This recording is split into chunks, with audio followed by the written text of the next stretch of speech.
Assalamualaikum warahmatullahi wabarakatuh. Bertemu lagi dengan Semula Formosa. Jadi kali ini sangat sedikit berbagi kisah atau berita atau cerita seputar TKI dan TKW di seluruh dunia.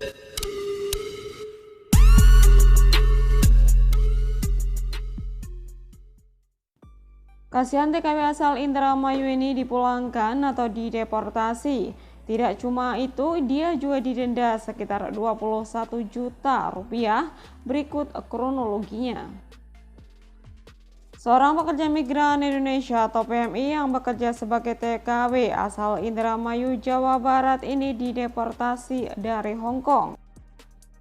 Nah, adapun penyebab TKW ini dideportasi itu lantaran dirinya tengah hamil, dan kabar itu diungkapkan Ketua Serikat Buruh Migran Indonesia atau SBMI. Itu tepatnya pada hari Senin tanggal 3 bulan 1 2022 kemarin. Juwari mengungkapkan kejadian yang menimpa TKW asal Indramayu ini.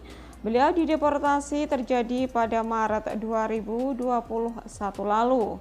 Nah, kejadian itu di negara Hong Kong, tapi PMI itu memang telah hamil dari Indonesia, ujarnya. Diketahui pula bahwa di Hong Kong TKW ini hanya tinggal selama 21 hari saja, dan kemudian beliau dideportasi ke Indonesia karena sedang hamil setelah menjalani pengecekan kesehatan. Namun nasib malang tidak dapat ditolak. Pasalnya TKW ini selain dideportasi, keluarganya juga dimintai uang ganti rugi sebesar Rp21.200.000 oleh pihak perusahaan penempatan pekerja migran Indonesia atau P3MI. Jika pihak keluarga tidak membayar biaya ganti rugi tersebut, maka TKW tersebut tidak bisa dipulangkan ke kampung halamannya, yakni di Indramayu.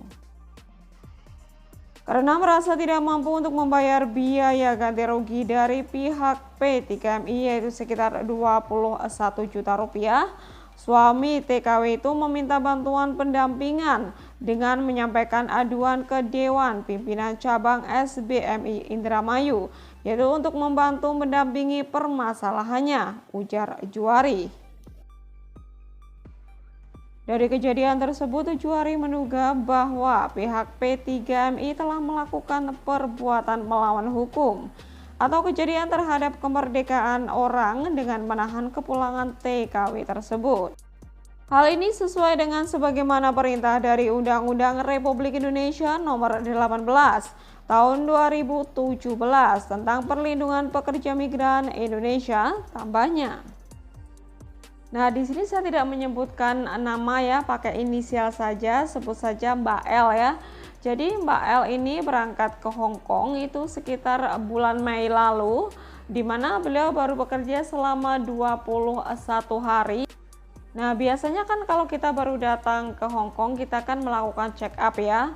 Nah, setelah check up ternyata beliau ini hamil guys, dan nggak tahu sih umur kandungannya berapa, di situ tidak disebutkan.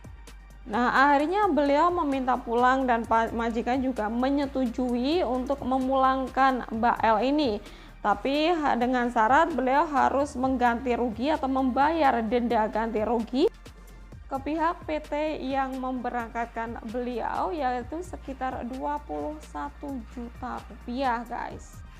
Nah, jadi karena keluarganya tidak mampu untuk membayar uang segitu banyak, yaitu sekitar Rp21 juta, akhirnya keluarga atau suami beliau ini meminta bantuan ke pihak SBMI, yaitu di daerah Indramayu. Dan alhamdulillah sih sudah dibantu ya untuk pendampingan, dan mungkin proses kepulangan Mbak L ini juga akan segera dilakukan. Nah, dalam hal ini Juwari ya atau Ketua SBMI Cabang Indramayu juga menduga bahwa pihak PT itu telah melakukan perbuatan melawan hukum atau kejahatan terhadap kemerdekaan orang dengan menahan kepulangan TKW tersebut.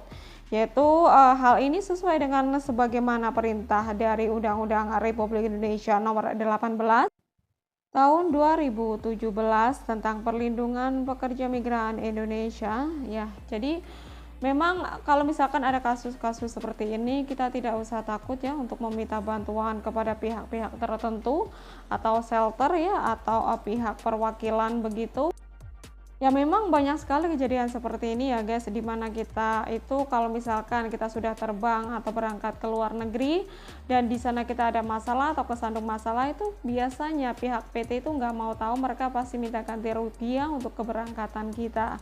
Nah biasanya memang sekitar 21 sampai 20 juta rupiah, bahkan pernah juga ada kasus yang sama, mungkin teman-teman yang mengikuti channel saya tahu ya. Nah, kasus ini terjadi 1 tahun yang lalu di mana ada seorang TKW Taiwan yang dipulangkan dan didenda PT sebesar 27 juta rupiah, guys.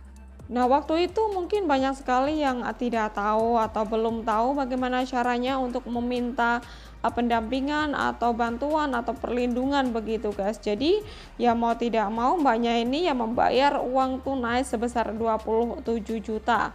Tapi mbaknya sih bilangnya dicicil begitu ya, karena uang segitu banyak itu tidak mudah untuk mendapatkan. Karena mbaknya ini juga baru bekerja beberapa bulan di situ dan tersandung kasus, dan dia juga harus dipulangkan ya karena belum habis potongan. Jadi pihak PT itu tidak mau rugi guys, akhirnya beliau harus membayar ganti rugi sebesar 27 juta rupiah guys. Jadi ini malah lebih banyak lagi dari Mbak L tadi. Ya kita doakan buat Mbak L ya, semoga saja urusannya cepat clear dan semoga saja beliau cepat pulang ke Indonesia. Dan mungkin untuk biaya nanti bisa dinego ya, mungkin gak sebanyak itu. Biasanya memang kalau ngebreak itu kita harus membayar ganti rugi sih, karena biaya ke luar negeri itu nggak sedikit dan pihak PT tidak mau rugi, biasanya seperti itu. Tapi mungkin nantinya juga pasti ada perundingan ya atau musyawarah bagaimana baiknya gitu, tapi nggak mungkin sih kalau sampai 21 juta, mungkin bisa cuma 5 juta atau berapa begitu. Ya saya doakan buat teman-teman dimanapun berada ya, semoga saja selalu dalam lindungan Allah Subhanahu wa Ta'ala, diberikan panjang umur, kesehatan, rezeki halal, rezeki yang berkah, rezeki yang barokah, dan semoga saja kita bisa diberikan kelancaran dalam mengais rezeki di sini. Dan semoga saja kita bisa mendapatkan majikan yang baik, dilancarkan dalam bekerja, dan semoga saja kita bisa sukses dan dapat pulang dengan selamat sampai ke rumah dan berkumpul kembali dengan keluarga tercinta. Sekiranya hanya itu yang bisa saya sampaikan. Terima kasih. Wassalamualaikum warahmatullahi wabarakatuh. Bye bye. Oh iya guys, ini buat teman-teman yang berada di Taiwan khususnya ya, untuk lebih berhati-hati lagi karena virus COVID ini mulai marak kembali guys. Bahkan ada kasus baru sekitar 4 ya untuk kasus lokal dan 30 kasus luar. Jadi buat teman-teman yang berada di Taiwan untuk lebih berhati-hati lagi, jangan sering-sering keluar. Kalau keluar gunakan masker dan selalu patuhi peraturan yang ada ya guys, agar tidak terkena denda. Oke, sekiranya hanya itu yang bisa saya sampaikan. Terima kasih. Wassalamualaikum warahmatullahi wabarakatuh. Bye bye.